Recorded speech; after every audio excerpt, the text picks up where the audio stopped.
เฮาพันเอกดร.ผู้โค้งแพงคำกีบกรรมการคณะพักหมอ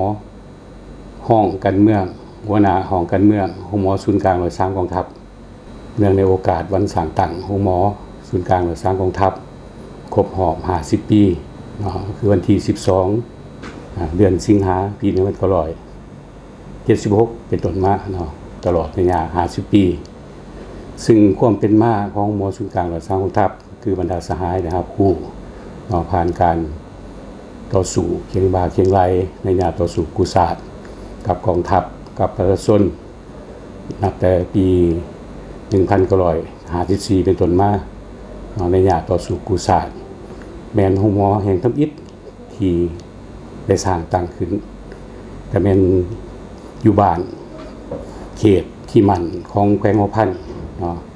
ทำอิฐแม่นหมอ50เตียงเนาะอยู่บ้านหน้าสร้างแล้วก็เมืองสำเหนือแขวงหัวพันมาฮอดปี1964เนาะแผนกเสนาหัก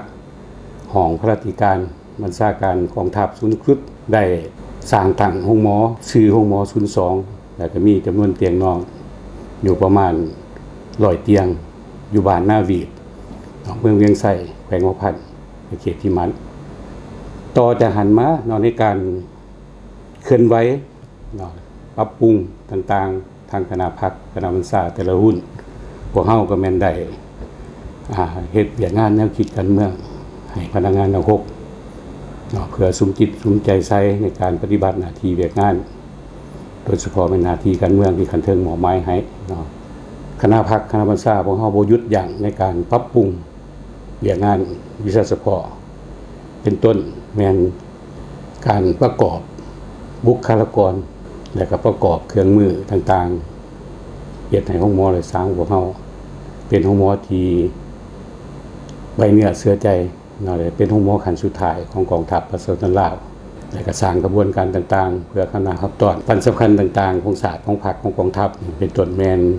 วันสร้างตั้งโรงหมอศูนย์กลางสร้างกองทัพของเฮาครบรอบ50ปีให้มีกระบวนการพูดฟื้นต่อเนื่องในระยะผ่านมาพวกเฮาก็ได้เฮ็ดการผ่าตัดแกนตาคุณเพื่อตอบบุญคุณคุณงามคุณดีของพนักงานทั้งครบอาวุโสบำนาญต่างๆและก็ตลอดถึงพ่อแม่ประชาชนต่างๆนั้นเพื่อเฮ็ดให้มีบรรยากาศโรงหมอศูนย์กลางหน่วยสร้างกองทัพของเฮาแม่นประกอบมี5ห้องแล้วก็มี71แผนกก็มี243แขนงการประกอบเตียงนอนแม่นมีอยู่870เตียงแล้วก็มีตึกอาคารที่ทันสมัยมีสถานที่กว้างขวางสะอาดงามตาแล้วก็มีหน้าที่การเมืองที่ภาครัฐมอบหมายให้มีอยู่7พระราชบทบาทหน้าที่วันนี้ด้านเครื่องมืออุปกรณ์การแพทย์ต่างๆที่ขันเทิงประกอบให้ก็แม่นด้วยการเอาใจใส่ของคณะพรรคกระทรวงและการช่วยเหลือจากเพื่อนมิตรยุทธศาสตร์ปัจจุบันโรงหมอศูนย์กลางหน่วยสร้างกองทัพของเฮาได้ยกระดับการบ่งมติและการปิ่นปัวสู่มาตรฐานและก็เฮ็ดให้ได้เป็นโรงหมอหาดี1พอใจของกระทรวงสาธารณสุขฮั่นแล้วก็มีอุปกรณ์ที่ทันสมัยมีระบบการบ่งมติที่แน่นอนแล้วก็มีห้องวิเคราะห์เลือดที่ทันสมัยแล้วก็มีเอโก4มิติ5มิติแล้วก็มีเครื่อง CT สแกนเนอร์32สไลด์แล้วก็มีเครื่อง MRI 1.5 เพสตาตลอดระยะ50ปีจากโรงหมอที่อยู่กลางป่าในเขตที่มันปฏิบัติมาเป็นโรงหมอศูนย์กลางที่ทันสมัยในปัจจุบันเนื่องในโอกาสวันสร้างตั้งโรงหมอศูนย์กลางหน่วยสร้างกองทัพครบรอบ50ปีเฮาต่างนายทั้งคณะพรรคคณะบัญชาโรงหมอศูนย์กลางหน่วยสร้างกองทัพขอแสดงความหูบุญคุณ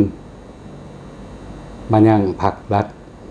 คณะนำกระทรวงประเทศทุกๆท่านซึ่งย่ำใดก็เป็นห่วงเป็นใยต่อการเติบใหญ่ขยายตัวของหมอศูนย์กลางหน่วยสร้างกองทัพและก็มีจิตใจเพื่ออยากสร้างให้โรงหมอศูนย์กลางหน่วยสร้างกองทัพของเฮาเป็นโรงหมอที่ทันสมัยโอกาสนี้ขออวยพรใส่อันประเสริฐมายังทุกๆท่านจงมีพลานามัยสมบูรณ์แข็งแรงและก็มีผลสำเร็จสูง ในหน้าที่เวียกงานของทุกทานและผู้ไว้คนไส้มันยังพนักงานอาวุโสบำนาญพนักงานนักรบในโรงหมอศูนย์กลางหน่วยสร้างกองทัพทุกๆสายจงมีสุขภาพเข้มแข็งและก็เฮ็ดสำเร็จทุกหน้าที่เวียกงานที่กันเทิงหัวไม้ให้เพื่อสร้างโรงหมอศูนย์กลางหน่วยสร้างกองทัพพวกเฮาให้กลายเป็นโรงหมอที่ทันสมัยขึ้นไปเรื่อยๆขอขอบใจ